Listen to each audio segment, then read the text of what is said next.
Hello everyone, welcome back to the हृदय batch of Radhika classes. This is the second lecture of chapter D and F block. तो start कराने से पहले मैंने आपको लास्ट क्लास में जो पढ़ाया उसको एक बार रिवाइज करा देती हूँ. तो एक बात का आपको ध्यान रखना है, आप पढ़ रहे हो डी ब्लॉक के बारे में. तो डी ब्लॉक के जो एलिमेंट्स होते हैं उनको हम क्या बोलते थे, मैंने आपको बताया ट्रांजिशन बोलते हैं, ट्रांजिशन मेटल्स. ठीक है, दीज आर ट्रांजिशन मेटल्स. अब उसके बाद ट्रांजिशन मेटल्स की कॉमन ऑक्सीडेशन स्टेट को मैंने आपको बताया कि कॉमन ऑक्सीडेशन स्टेट पे इस पे बात करी जाती है, वो होती है +2, क्योंकि मेटल्स इलेक्ट्रॉन लूज करते हैं तो कॉमनली +2 तक हम इनको स्टडी करते हैं. फिर ट्रांजिशन मेटल्स में अनपेयर्ड इलेक्ट्रॉन होने चाहिए, तभी वो ट्रांजिशन मेटल्स कहलाते हैं, अनपेयर्ड इलेक्ट्रॉन्स. ठीक है, अनपेयर्ड इलेक्ट्रॉन्स होने चाहिए. अगर अनपेयर्ड इलेक्ट्रॉन्स नहीं है तो ये ट्रांजिशन नहीं होने वाले. फिर आपको मैंने बताया कि इनका मेल्टिंग और बॉइलिंग पॉइंट बहुत हाई होता है, मेल्टिंग और बॉइलिंग पॉइंट बहुत हाई है. ठीक, और उसके बाद इसकी एंथैल्पी ऑफ एटॉमिजेशन, मतलब कि इसकी बॉन्ड्स का ब्रेक होना और इसका कंप्लीटली गैसियस स्टेट में चले जाना, वो भी इसका बहुत हाई है. ठीक है, ऐसा क्यों है, उसका एक रीजन था, एंथैल्पी ऑफ एटॉमिजेशन इसकी बहुत हाई है. ठीक, तो इसका एक्सप्लेनेशन बताती हूँ. तो ट्रांजिशन मेटल्स में दो तरह की बॉन्डिंग होती है, ध्यान से सुनना भी क्या बोल रही हूँ मैं. ट्रांजिशन मेटल्स में दो तरह की बॉन्डिंग है. सपोज मैंने एक एग्जांपल लिया आयरन का, ये आयरन एक मेटल, ये दूसरा मेटल, ये तीसरे आयरन के मैंने ऐसे एटम्स बना दिए. अब इनके बीच में क्या है, दो तरह की बॉन्डिंग है. एक बॉन्डिंग होती है इन मेटेलिक बॉन्डिंग, जो मेटल्स के वैलेंस इलेक्ट्रॉन के बीच में होती है. मेटेलिक बॉन्डिंग, मेटेलिक बॉन्डिंग होती है इलेक्ट्रॉन्स के बीच में, वैलेंस इलेक्ट्रॉन की वजह से होती है. ठीक है, ड्यू टू वैलेंस इलेक्ट्रॉन. ठीक है, एक होती है इसके अंदर कोवेलेंट बॉन्डिंग. कौन सी है, कोवेलेंट बॉन्डिंग. कोवेलेंट बॉन्डिंग किस वजह से होती है, तो डी ऑर्बिटल को स्प्लिट हम किस में कर चुके हैं, T2G और EG लेवल में हमने स्प्लिट करना सीख लिया था. तो इसमें क्या हो गए, कंडीशन क्या है इसकी, अनपेयर्ड इलेक्ट्रॉन होना. अनपेयर्ड इलेक्ट्रॉन बनाए, यहाँ पे ये अनपेयर्ड इलेक्ट्रॉन 4 दिख रहे हैं, इनका इधर उधर डीलोकेलाइज होना. डीलोकेलाइज होंगे T2G और EG लेवल में, तो इसकी वजह से इसमें एक नई बॉन्डिंग आ जाती है, उसको बोलते हैं कोवेलेंट बॉन्डिंग. म्यूचुअली शेयरिंग हो रही है, यहाँ पे इधर इधर इधर ये घूम रहे हैं, ये इलेक्ट्रॉन इधर इधर इधर इधर घूमेगा, एक और नहीं इसमें बॉन्डिंग होगी कोवेलेंट बॉन्डिंग. ये इधर जा रहा है, इधर आ रहा है, इसको बोलते हैं डी ट्रांजिशन. ठीक है, डीलोकेलाइजेशन ऑफ डी और electron, D orbital, D transition, जिसकी वजह से आ जाती है कोवेलेंट बॉन्डिंग. ठीक है, ये हमने पढ़ लिया था. अब एक बात का ध्यान रखना है, अनपेयर्ड तो होने चाहिए, लेकिन लेकिन सारे के सारे अनपेयर्ड होते हैं, जो कि केस है आपका D5 का, D5 का. ठीक है, वैसे तो इनमें डी ट्रांजिशन है, लेकिन अगर सारे के सारे अनपेयर्ड हो, डी ट्रांजिशन मतलब डी ऑर्बिटल के इलेक्ट्रॉन इधर उधर जो घूमते हैं वो कब नहीं घूमते, जब सारे के सारे अनपेयर्ड हो. ठीक है, कंडीशन ध्यान रखनी है. D5 is the most stable electronic configuration state. Transition metal तो है लेकिन डी ट्रांजिशन नहीं होगी. डी ट्रांजिशन नहीं होगी तो कोवेलेंट बॉन्डिंग नहीं होगी. कोवेलेंट बॉन्डिंग नहीं होगी तो बची कौन सी, मेटेलिक बॉन्डिंग. वैसे तो दो फोर्सेस, इसके अंदर दो बॉन्डिंग है, लेकिन D5 के केस में क्योंकि वो इलेक्ट्रॉन्स इधर उधर डीलोकेलाइज नहीं होते, कोवेलेंट बॉन्ड कट गई. अब कौन सी बॉन्डिंग बची, सिर्फ मेटेलिक बॉन्डिंग. तो मेल्टिंग और बॉइलिंग पॉइंट क्या हो जाएगा, थोड़ा कम. एंथैल्पी ऑफ एटॉमिजेशन क्या हो जाएगी, थोड़ी कम. ठीक, तो मैं लास्ट क्लास में ग्राफ पे आई थी और वो ग्राफ आपका कुछ इस तरह से था कि उस ग्राफ में नीचे की तरफ मैग्नीज गिर रहा था, नीचे की तरफ मैग्नीज आ रहा था, और क्वेश्चन था कि 5 इलेक्ट्रॉन होते हुए भी नीचे गिर गया, सबसे ज्यादा अनपेयर्ड इलेक्ट्रॉन है, फिर भी मैग्नीज नीचे क्यों आ रहा है. तो दो तरह की बॉन्डिंग है और सबसे ज्यादा इसमें होनी चाहिए क्योंकि इसमें D5 है, सबसे ज्यादा अनपेयर्ड. तो सबसे ज्यादा अनपेयर्ड होने की वजह से हर एक में एक एक एक इलेक्ट्रॉन पड़ा हुआ है. स्टेबल कॉन्फ़िगरेशन है, स्टेबल है, ये स्टेबल है, इसको डी ट्रांजिशन की जरूरत नहीं है. जब डी ट्रांजिशन की जरूरत नहीं है, कोवेलेंट बॉन्डिंग तो खत्म हो गई भाई. जब कोवेलेंट बॉन्डिंग खत्म हो गई तो इसमें जो एक्स्ट्रा बॉन्डिंग बन रही थी वो खत्म, तो इसका बॉइलिंग पॉइंट कम, इसका मेल्टिंग पॉइंट कम. अब ये जल्दी से जल्दी एटम बॉन्ड को ब्रेक करेगा और गैसियस स्टेट में चला जाएगा, इसलिए इसका बॉइलिंग पॉइंट खत्म, नीचे आ गया, बॉइलिंग पॉइंट भी, मेल्टिंग पॉइंट भी. और एंथैल्पी ऑफ एटॉमिजेशन भी। तो क्वेश्चन आपका सबसे पहले बने, account for the following transition elements have high boiling and high enthalpy of atomisation. क्या आंसर करोगे? आप अपनी लैंग्वेज में भी, ये थ्योरी लिखी हुई है, थ्योरी को अपनी लैंग्वेज में आपको लिखना आना चाहिए। ट्रांजिशन मेटल्स का बॉइलिंग पॉइंट इसलिए ज्यादा होता है because it has two types of bonding. One is metallic bonding due to the presence of valence electron. Second is due to the presence of dd transition, it has covalent bonding. That's it. Two types of bonding results in high melting and boiling point and as well as high enthalpy of atomization. High enthalpy of atomization का मतलब क्या है? Electrons जो आपका metal है उसका धीरे धीरे बॉन्ड ब्रेक करके गैसियस स्टेट में चले जाना। अगर बॉन्ड स्ट्रॉन्ग होगी तो उसको तोड़ने में टाइम लगेगा। ठीक है। दूसरा question, zinc, cadmium, mercury are normally not regarded as transition element. ये तो मैंने आपको पहले भी बता दिया। तीनों के अंदर क्या है? D10 10 के 10 इलेक्ट्रॉन भरे हुए हैं। जब 10 के 10 इलेक्ट्रॉन भरे हो तो वो ट्रांजिशन हो ही नहीं सकता। ट्रांजिशन कब होता है? जब अनपेयर्ड इलेक्ट्रॉन हो।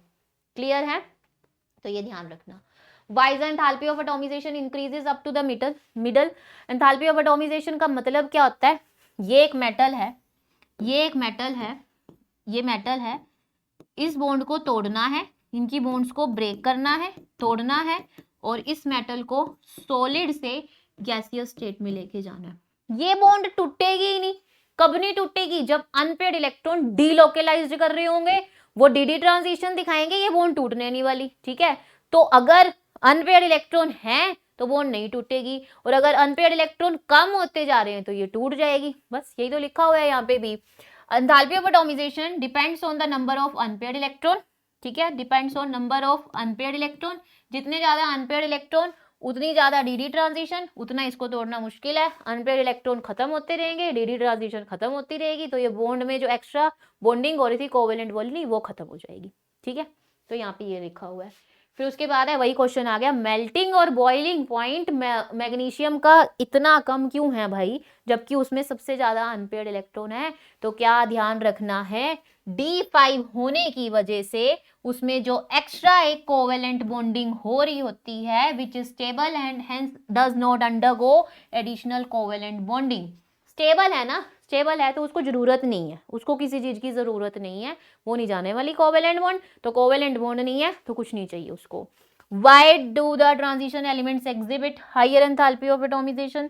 मतलब कि एक आपके पास मेटल है, ट्रांजिशन मेटल, एक ट्रांजिशन मेटल दिया Fe, इसको हीट इतना ज्यादा क्यों करना पड़ता है? इसकी बॉन्ड्स को ब्रेक करने के लिए और इसको गैसियस स्टेट में लाने के लिए। एंथैल्पी ऑफ एटॉमिजेशन मतलब सॉलिड को, उसकी बॉन्ड्स को ब्रेक करो और उसको गैसियस स्टेट में ले आओ। ठीक है, सॉलिड ट्रांजिशन मेटल्स में आ गए तो क्यों ज्यादा हीट करना पड़ता है? फिर से वही बात आ गई, दो तरह की बॉन्डिंग है भाई इसमें। एक कौन सी है? Metallic bonding. दूसरी कौन सी है? dd ट्रांजिशन होने की वजह से कोवेलेंट बॉन्डिंग। कोवेलेंट बॉन्डिंग क्यों है? dd ट्रांजिशन क्यों है? क्योंकि अनपेयर्ड इलेक्ट्रॉन है, डी ब्लॉक में अनपेयर्ड इलेक्ट्रॉन है, इसलिए उसको ट्रांजिशन बोलते हैं। वही बात बार बार रिपीट हो रही है। तो देखो, because of the large number of unpaired electron in their atoms they have stronger inter atomic interaction, stronger bonding between atoms result in higher enthalpy of atomisation. ठीक है, हायर एंथैल्पी ऑफ एटॉमिजेशन। फिर उसके बाद in the series of zinc scandium to zinc the enthalpy of atomisation is zinc is lowest. Zinc की कम क्यों है भाई? जिंक की कम क्यों है? जिंक का एटॉमिक नंबर लिखो सबसे पहले। जिंक का एटॉमिक नंबर लिखा, आर्गन 3d10 4s2। 3d10 को मैंने बनाया, सिंपल भी बना के देख लिया, 1 2 3 4 5 6 7 8 9 10। वैसे ऐसे नहीं भरना चाहिए, पहले हाफ फिल्ड करो फिर कंप्लीट फिल्ड। पूरा का पूरा भरा हुआ है, अनपेयर्ड इलेक्ट्रॉन ही नहीं है। अनपेयर्ड इलेक्ट्रॉन नहीं है, dd ट्रांजिशन नहीं होगी, dd ट्रांजिशन नहीं होगी, वो एडिशनल कोवेलेंट बॉन्ड खत्म, वो खत्म। अब क्या करें भाई, मेटालिक बॉन्ड से तो काम नहीं चलेगा, हमें तो dd ट्रांजिशन भी चाहिए थी, तो ये अब तो जल्दी टूट जाएगा, जल्दी टूट जाएगा तो इसका एंथैल्पी ऑफ एटॉमिजेशन क्या हो जाएगा? कम। In 3d series scandium to zinc all elements have one और मोर अनपेयर्ड इलेक्ट्रॉन।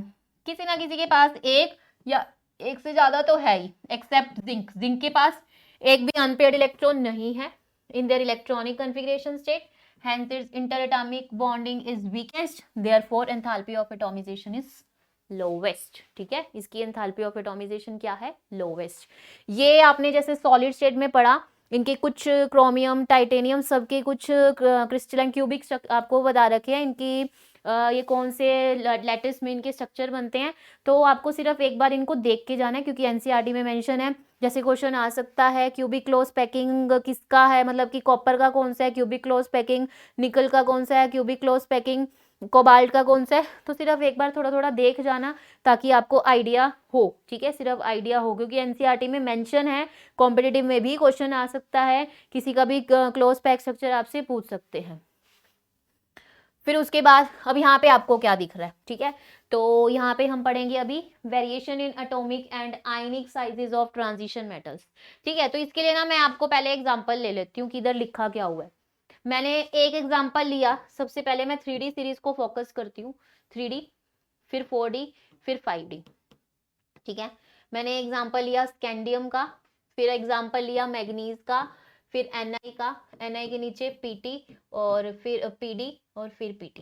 ठीक है, मैंने ये एग्जांपल्स ले रखे हैं। Atomic number 21, 25, 27, 46, 78। ठीक है, तो ये एटॉमिक नंबर मैंने ले लिए यहाँ पे। अब मुझे ना क्या करनी है, इनकी इलेक्ट्रॉनिक कन्फिग्रेशन करनी है। इलेक्ट्रॉनिक कन्फिग्रेशन करके मैं आपको एटॉमिक एंड आयनिक रेडियस का कंसेप्ट बताती हूँ कि इसमें आ क्या रहा है, वो ग्राफ क्या, उस ग्राफ की इंफॉर्मेशन लेंगे। तो 3D सीरीज में मैंने 3 लिए। स्कैंडियम लिया सबसे पहले, ठीक है, स्कैंडियम, ऐसी 4D में भी ले सकते हैं, तो स्कैंडियम से आइडिया लगा के खत्म कर देंगे उस कंसेप्ट को। Argon 3D1 4s2। फिर मैंने मैग्नीज लिया 25, आर्गन 3D5 4s2। फिर मैंने लिया यहाँ पे Ni 28 होता है इसका, आर्गन 3D8 4s2। अब यहाँ से आपको क्या पता लग रहा है, मैंने पूरी इलेक्ट्रॉनिक कन्फिग्रेशन नहीं लिखी कि इसके अंदर 4 शेल्स हैं, और इसकी 4th शेल में 4s2 है, और 3rd शेल के d ऑर्बिटल में इतने इलेक्ट्रॉन है। तो मैं अभी स्कैंडियम की शेल्स बना रही हूँ, स्कैंडियम की, मैग्नीज की, Ni की। कितनी शेल्स, कितने हैं लास्ट में, 4 शेल्स हैं। तो 1 nucleus, 1 shell, second shell, third shell, and this one is the 4th shell. ऐसे इसमें भी 4 है, 1 2 3, and this one is the 4th shell. ऐसे इसमें 1 2 3, and this one is the 4th shell. ठीक है, ये मैंने बना ली। थर्ड शेल में, 4th में तो 2 ही है, थर्ड शेल में स्कैंडियम में कितने इलेक्ट्रॉन है, 1, ये एक इलेक्ट्रॉन बना दिया। स्कैंडियम मैग्नीज में कितने हैं, 5, 1 2 3 4 5। निकल में कितने हैं, 8, 1 2 3 4 5 6 7 8। Electron carry negative charge. और अब ये सारे के सारे इलेक्ट्रॉन जो हैं वो अट्रैक्ट होने चाहिए न्यूक्लियस की तरफ। न्यूक्लियस के अंदर प्रोटॉन है, न्यूक्लियस के अंदर प्रोटॉन है, प्रोटॉन के ऊपर पॉजिटिव चार्ज, ये इलेक्ट्रॉन की तरफ, यहाँ पे ये इलेक्ट्रॉन प्रोटॉन की तरफ जा रहा है। ठीक है, ये प्रोटॉन जा रहे हैं, प्रोटॉन की तरफ सारे इलेक्ट्रॉन खींचे चले जा रहे हैं। ठीक है, यही दिख रहा है ना आपको। स्कैंडियम के पास यहाँ पे सिर्फ फर्क इतना है, यहाँ से थर्ड शेल के डी से 1 जा रहा है, डी से 5 जा रहे हैं, वहां डी से 8 जा रहे हैं। इलेक्ट्रॉन जा, ये न्यूक्लियस है, न्यूक्लियस की तरफ से इलेक्ट्रॉन आ रहे हैं किसकी तरफ, इलेक्ट्रॉन आ रहे हैं किसकी तरफ, न्यूक्लियस की तरफ, वो उनको उनकी तरफ खींचे चले जा रहे हैं। जितना ज्यादा वो उसकी तरफ जाएंगे उतना ज्यादा कॉन्ट्रैक्शन होगी, उतना साइज छोटा होगा।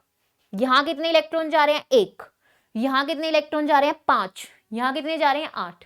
More the valence electron, more the nuclear attraction, more the contraction.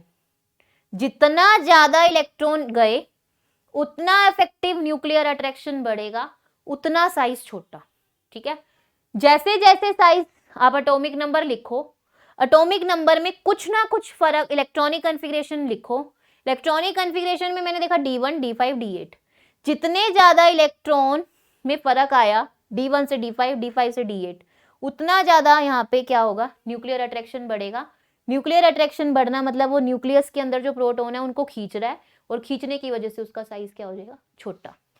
तो ऐसी 3D सीरीज को देखो, स्कैंडियम में 1 इलेक्ट्रॉन, उसका साइज बढ़ा, जैसे जैसे जैसे जैसे इलेक्ट्रॉन बढ़ते गए साइज क्या हो गया, छोटा, साइज क्या हो गया, छोटा।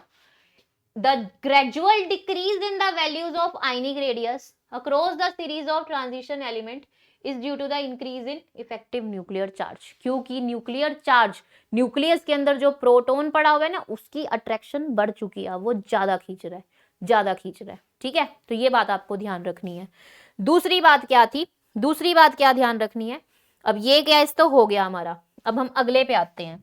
ठीक है, अगला आपको वहां पे क्या दिख रहा है, पहली लाइन मैंने आपको एक्सप्लेन कर दी कि वो लाइन ग्रेजुअली डिक्रीज हो रहा है एटॉमिक रेडियस। अब बात करते हैं, जो मैंने अगली बात करनी है, जो हमारे पास निकल का केस था, ऐसे ही अब पीडी को लेते हैं, क्या फर्क है। ठीक है, इलेक्ट्रॉनिक कॉन्फ़िगरेशन आपको आनी चाहिए, Ni Pd Pt, अच्छे से इलेक्ट्रॉनिक कॉन्फ़िगरेशन करो, ये सारी पता होनी चाहिए। 46 78 argon 3d8 4s2, krypton 4d8 5s2, xenon इसकी करोगे ना 4f14 5d8 6s2।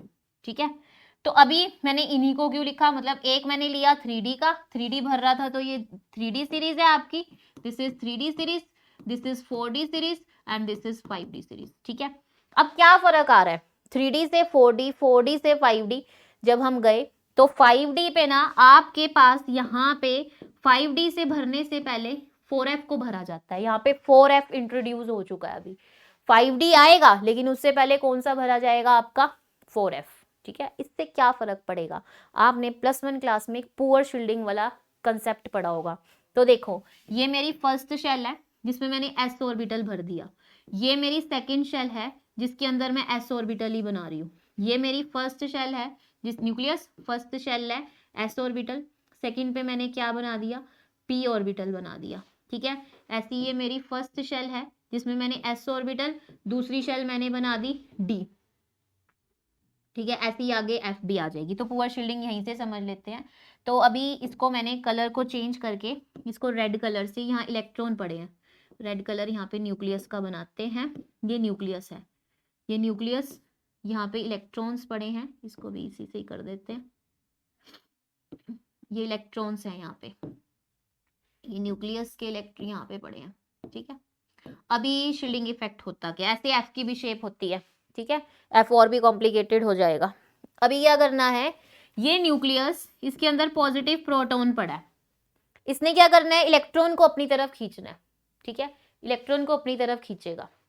ये इनर शेल जो पड़ी है, ये फर्स्ट शेल है, ये सेकंड है, फर्स्ट है सेकंड है, फर्स्ट है सेकंड है, ये इलेक्ट्रॉन नेगेटिव चार्ज, ये दूसरा इलेक्ट्रॉन भी नेगेटिव चार्ज। ठीक है, इलेक्ट्रॉन इलेक्ट्रॉन नेगेटिव चार्ज, इसको ना इसके न्यूक्लियस की तरफ जाना है, इस इलेक्ट्रॉन को न्यूक्लियस की तरफ जाना है, ये बीच वाला जाने देगा, नहीं जाने देगा, क्योंकि वो उसको हाइड कर देगा, रोक देगा। ये वाली शेल के इलेक्ट्रॉन को, सेकंड शेल को न्यूक्लियस की तरफ जाना है, क्या बीच वाला जाने देगा, नहीं, क्योंकि वो बीच में दीवार बन के खड़ा हुआ है, वो नहीं जाने देगा।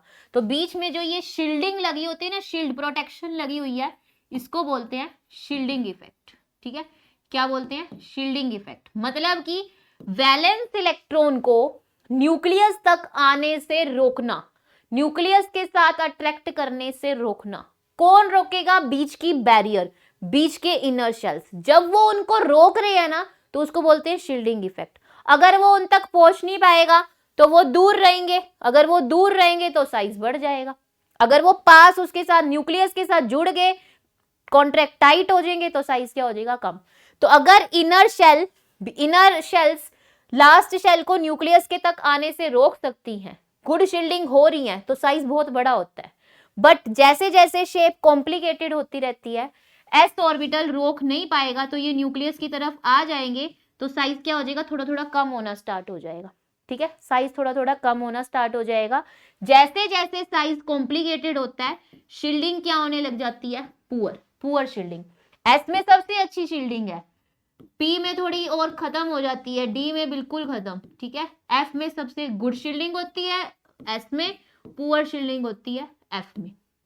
ठीक है, एफ ऑर्बिटल शील्ड नहीं हो पाता, शील्ड नहीं हो पाता मतलब वो न्यूक्लियस के पास आ जाता है, उसको कोई भी शील्ड नहीं कर पा रहा, वो न्यूक्लियस के पास आ गया।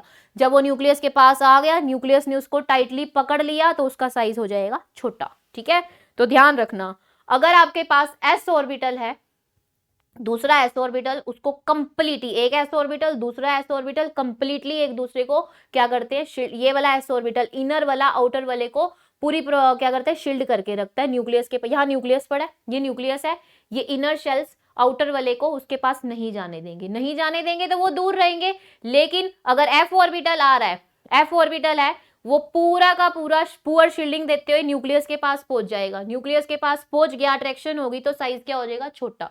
s ऑर्बिटल बहुत गुड शील्डिंग प्रोवाइड कराता है तो साइज बड़ा बड़ा, शील्ड है ये, इसके साथ ये न्यूक्लियस पड़ा है, शील्डिंग अगर बहुत गुड है तो वो उसके पास नहीं जा पाएगा, साइज बड़ा। लेकिन जैसे ही f ऑर्बिटल आ गया, पुअर शील्डिंग होगी तो वो न्यूक्लियस के पास चला जाएगा, न्यूक्लियस के पास चला जाएगा तो साइज क्या हो जाएगा, छोटा। साइज क्या हो जाएगा, छोटा, कॉन्ट्रैक्शन हो जाती है, खींचा चला जाता है। f ऑर्बिटल के आते ही पुअर शील्डिंग होती है। f ऑर्बिटल आ गया, वो न्यूक्लियस उसको अपनी तरफ खींच लेगा, क्योंकि s ऑर्बिटल कुछ कर, मतलब कि इनर वाले कुछ कर ही नहीं पा रहे, f ऑर्बिटल खींच जाएगा तो साइज क्या हो जाएगा, छोटा। ठीक है, तो ये ध्यान रखना है, f ऑर्बिटल के आते ही साइज छोटा। तो इधर से ग्राफ को इंटरप्रिटेट किया, जैसे जैसे वैलेंस इलेक्ट्रॉन बढ़ते हैं न्यूक्लियर अट्रैक्शन बढ़ती है। ये 3D सीरीज थी। 3D सीरीज के बाद आपसे क्वेश्चन पूछा गया, ये 4D और ये 5D। 3D से 4D के बीच में देखो कितना गैप है, लेकिन 4D और 5D के बीच में देखना कितना कम गैप है। ऐसा क्यों है भाई, यहाँ इतना कम गैप और यहाँ पे इतना ज्यादा गैप, यहाँ पे इतना कम गैप क्यों है? Why there is a less difference in the atomic size of 4D and 5D? ठीक है, तो हमने करी उनकी इलेक्ट्रॉनिक कॉन्फ़िगरेशन। 4D और 5D में दिखा 4f ऑर्बिटल, ये 4f करता है पुअर शील्डिंग, पुअर शील्डिंग की वजह से साइज हो जाता है छोटा, साइज हो जाता है छोटा। ठीक है, तो यही इसका आंसर है। तो क्या आंसर है इसका, radii of third 5D series are virtually the same as that of 4D series. 4D और 5D का ऑलमोस्ट सेम है। This phenomena is associated with the intervention of the 4f orbital. क्यों? क्योंकि 4f आ चुका है अब, और 4f को 5D से पहले भरा जाएगा। The filling of 4f before 5D orbital results in regular decrease in atomic radius. अब उसकी वजह से एटॉमिक रेडियाई छोटा होता जा रहा है। क्यों? क्योंकि 4f करता है पुअर शील्डिंग, और उसकी वजह से कॉन्ट्रैक्शन होगी, वो खींचा चला जाएगा, साइज छोटा हो जाएगा। कॉन्ट्रैक्शन को नाम दिया जाता है लेंथेनॉइड कॉन्ट्रैक्शन। अब पूछोगे लेंथेनॉइड क्यों बोल रहे हैं? क्योंकि 4f सबसे पहले कहां से स्टार्ट हुआ था? लेंथेनम से, इसलिए इसको नाम दे दिया गया लेंथेनॉइड कॉन्ट्रैक्शन। तो due to the intervention of 4f orbital which means filling of 4f orbital before 5D orbitals results in poor shielding, and that results in contraction, name given as lengthenoid contraction। 4D और 5D का size almost क्या होता है? Same होता है। ठीक है, clear है? तो ये बात आपको ध्यान रखनी है। उसके बाद नेक्स्ट, अच्छा अब एक बात का ध्यान रखना, एटॉमिक रेडियस तो हमने पढ़ लिया, जो जितना टाइटली पैक्ड होता है ना, उसको तोड़ना उतना ही मुश्किल है। ठीक है, अभी तक मैंने आपको बता दिया। ठीक, मैं आपको एक क्वेश्चन पे छोड़ रही हूँ, सिर्फ एक क्वेश्चन यहाँ से करेंगे, बाकी हम कल करेंगे। 3D 4D और 5D। ठीक है, 3D 4D और 5D आपको मैंने बताया 3D स्कैंडियम से उसका साइज धीरे धीरे डिक्रीज होता जा रहा है। स्कैंडियम का बड़ा धीरे धीरे कम हो गया। कम होने का मतलब है वो टाइटली, अब जैसे था कि वो सबसे बड़ा साइज था, फिर धीरे धीरे कम होता जा रहा है, मतलब वो टाइटली पैक्ड होते जा रहे हैं। ठीक है, स्कैंडियम लूजली पैक्ड था, फिर न्यूक्लियस से आगे वो क्लोजली, आज तक आते आते वो बिल्कुल क्लोजली पैक्ड होते गए। ठीक है, क्लोजली पैक्ड होते गए। ठीक है, तो जितना ज्यादा क्लोजली पैक्ड हो गए, उसमें से अब अगर हीट दे के इलेक्ट्रॉन निकालना हो ना, बहुत मुश्किल हो जाता है। ठीक है, आयनाइजेशन एंथैल्पी जिसको बोलते हैं, आयनाइजेशन एंथैल्पी का मतलब है amount of energy required to remove an electron from an isolated gaseous atom. किसी गैसियस एटम में से अगर हमें इलेक्ट्रॉन निकालने के लिए कितनी हीट देनी पड़ती है, तो किसको ज्यादा हीट देनी पड़ेगी? जो टाइटली पैक्ड होगा। जो टाइटली पैक्ड होगा तो उसको ज्यादा हीट देनी पड़ेगी। ठीक है, जो टाइटली पैक्ड होगा उसको ज्यादा हीट देनी पड़ेगी।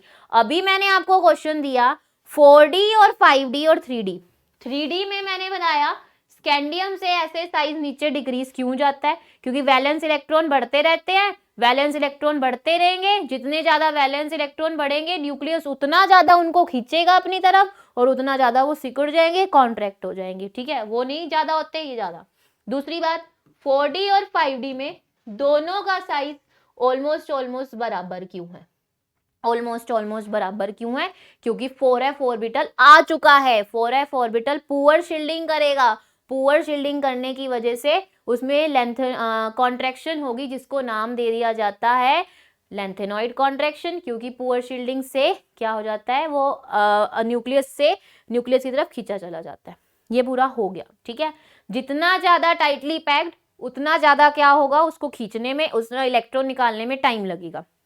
मेरा आपसे एक ही क्वेश्चन है जिसको मैं आपको कल कराऊंगी, Mn+2 या आपको, चलो Mn+2 नहीं देती अभी,